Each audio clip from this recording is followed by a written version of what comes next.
আসসালামু আলাইকুম। আজকে আমি চুলায় খুব সহজ পদ্ধতিতে বনরুটি বানিয়ে দেখাবো।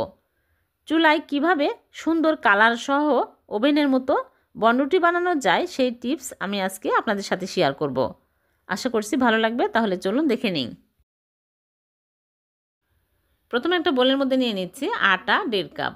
আটার পরিবর্তে আপনারা চাইলে এখানে ময়দাও নিতে পারবেন।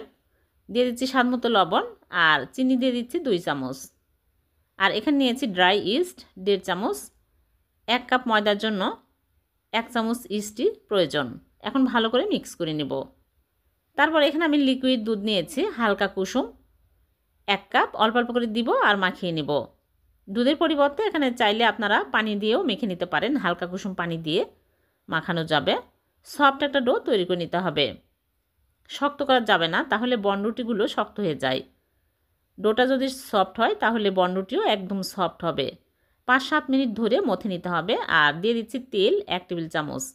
হাতে তেল লাগিয়ে ভালো করে মথে নিতে হবে, তাহলে হাতের সাথে লেগে যাবে না, যেহেতু একদম সফট। 5-7 মিনিট ধরে এরকম করে ডো সফট করে মেখে নিয়েছি। এখন ডোয়ের উপরে তেল লাগিয়ে র্যাপিং পেপার দিয়ে র্যাপ করে আমি ঢেকে রাখবো 1 ঘন্টা। ঢাকনা দিয়ে গরম স্থানেও রেখে দেওয়া যাবে, তাহলে ফুলে যাবে। 1 ঘন্টা পর ফিরে আসলাম, ডো ফুলে একদম ডবল হয়ে গেছে। এখন আমি ডোটা হাত দিয়ে বাতাস বের করে দিচ্ছি, দিয়ে আমি ফিরিতে নেব, নিয়ে লেচি কেটে নেব সমান করে, তাহলে প্রত্যেকটা রুটি সমান হবে। এইরকম করে আমি ছোট ছোট করে কেটে নিচ্ছি। আপনারা যদি বড় করে বানাতে চান তাহলে আরও বড় বড় করে বানাতে পারবেন। এইরকম করে আমি বল বানিয়ে স্টিলের একটা প্লেট নিয়েছি, তেল ব্রাশ করে নিয়েছি, এর মধ্যে রেখে দিচ্ছি। সবগুলো আমি এইরকম করে বানিয়ে নিব।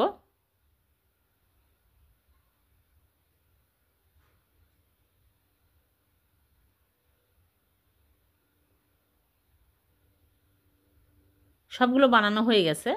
এখন আমি আবারও ঢেকে রাখবো 20 মিনিট। 20 মিনিটে ফুলে ডবল হয়ে যাবে।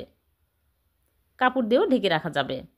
ফিরে আসলাম 20 মিনিট পর, দেখুন ফুলে গেছে। এখন আমি ডিমের কুসুম নিয়েছি আর সামান্য লিকুইড দুধ নিয়েছি, মিক্স করে নিয়েছি।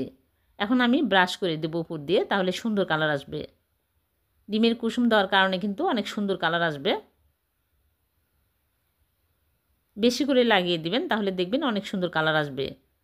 তারপরে আমি উপর দিয়ে সাদা তিল দিয়ে দিচ্ছি। সাদা তিল দিলে দেখতেও ভালো লাগে, খেতেও ভালো লাগে।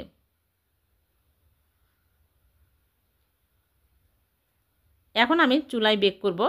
চুলায় একটা প্যান বসিয়ে একটা স্ট্যান্ড বসে 5 মিনিট প্রিহিট করে নিয়েছি।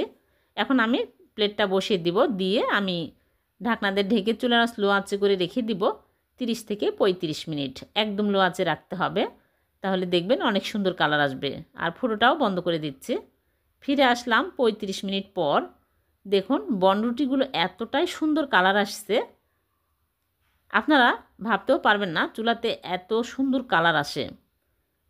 ডিমের কুসুম দেওয়ার কারণে কিন্তু এরকম কালার আসছে। আর উপর দিয়ে আমি বাটার ব্রাশ করে দিচ্ছি, তাহলে গ্লেজ দিবে আর খেতেও ভালো লাগবে। এখন আমি ঠান্ডা হয়ে গেলে তুলে আপনাদেরকে দেখাচ্ছি কতটা সফট নরম তুলতুলে হয়েছে। দেখুন একদম দোকানে কেনার মতোই হয়েছে, নরম তুলতুলে। আপনারা সকাল বিকালে চায়ের সাথে খেতে পারবেন, খুবই মজা। ভিডিওটি যদি ভালো লেগে থাকে লাইক কমেন্ট শেয়ার করে দিবেন, অন্যকে দেখার সুযোগ করে দিবেন। আর এরকম সহজ নতুন নতুন রেসিপি পেতে চ্যানেলটিকে সাবস্ক্রাইব করে চ্যানেলের সাথে থাকবেন। আর পেজ থেকে দেখে থাকলে পেজটিকে ফলো দিয়ে রাখবেন। আবার দেখা হবে নতুন কোনো রেসিপিতে। আল্লাহ হাফেজ।